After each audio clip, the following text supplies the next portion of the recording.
all of these pursuits in Latin America, they have been solo pursuits, from farming to busking with a guitar. And while it's been great, and I'm glad I did it, I think I'm ready to move on. All the relationships here, they've been fleeting. They're not long-lasting relationships, and I think I'm ready to build more long-lasting relationships. Of course, there are still a few more things I want to see in Brazil, such as what's behind me here. But besides that, I think I'm ready to go back to the States for a little bit before heading off to the new pursuits. You know, there's a saying that goes that half of the key to success is showing up. Or another way you can put it is 50% of the way to success is showing up. And this truthism, let's say, it manifests itself in a variety of different ways. One very good example would be that of George W. Bush. George W. Bush, I think it's quite commonly said that George W. Bush he's not the sharpest tool in the shed, so to say.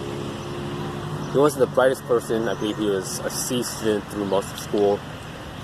Yet, through many factors, he became the most powerful person in the world, arguably the most powerful person in the world for 8 years. You know, of course, part of that was that he had family connections, but also he put in a whole lot of work in order to get to where he wanted to go. And this combination of different factors led to him being the President of the United States for 2 terms, which the President of the U.S. is arguably the most powerful person in the world.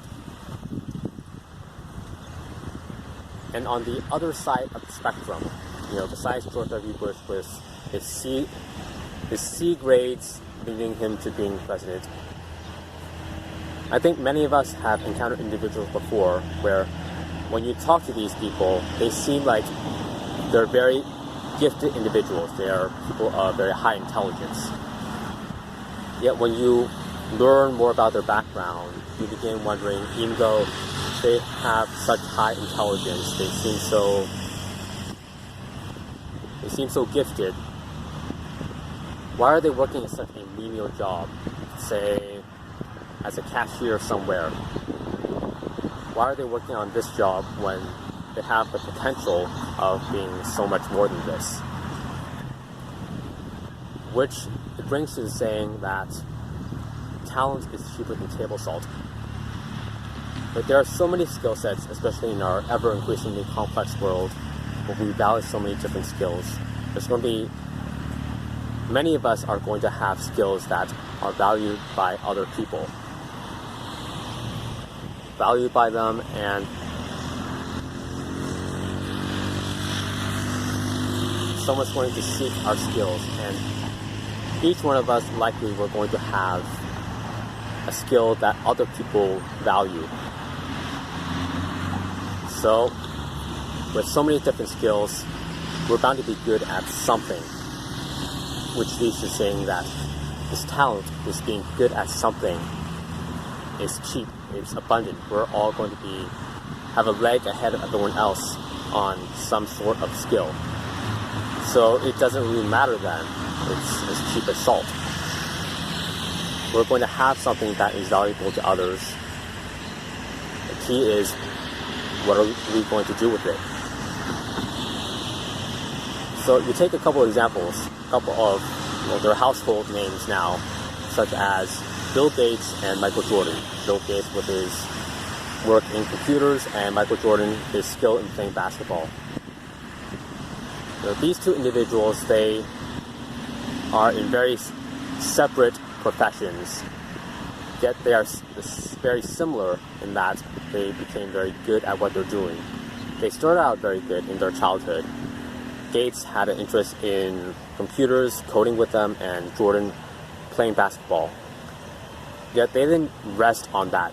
They didn't rest on the fact that they were simply good at something. They actually went ahead and did something with that.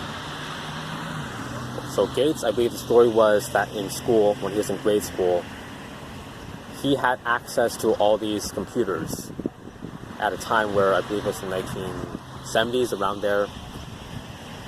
He and his friends were also interested in computers. They spent countless hours, working with them and getting good at what he does at a very early age in his childhood. And Jordan, he would wake up earlier than most everyone else to practice his free throws, his three-point shot, his layups, etc., everything that goes into playing basketball.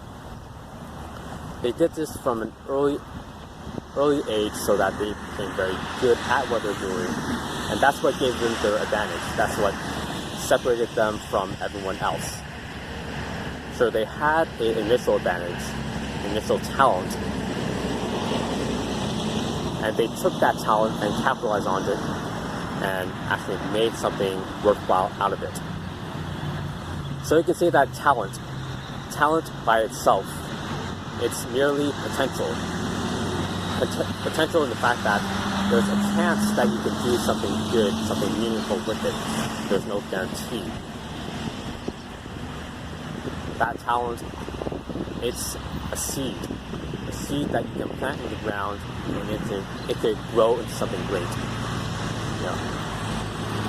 That seed, like actual seed, like seed from a plant, say an apple tree,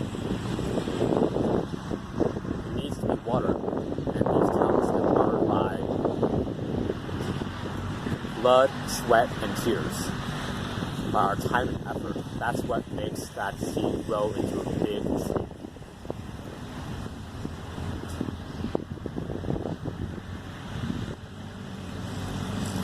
And it's using this comparison of talent being a seed.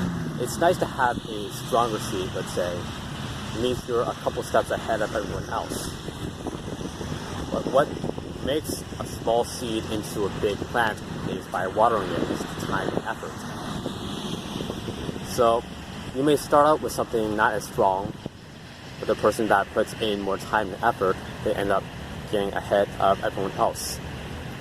Of course, those that are the biggest of them all, they start with both. They have both a very strong set of talents and they're willing to put in more effort than everyone else.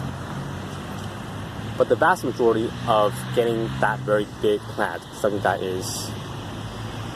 it's a giant California redwood in a Kansas plain, let's say. What separates that is getting from point A to point B is putting in time and effort.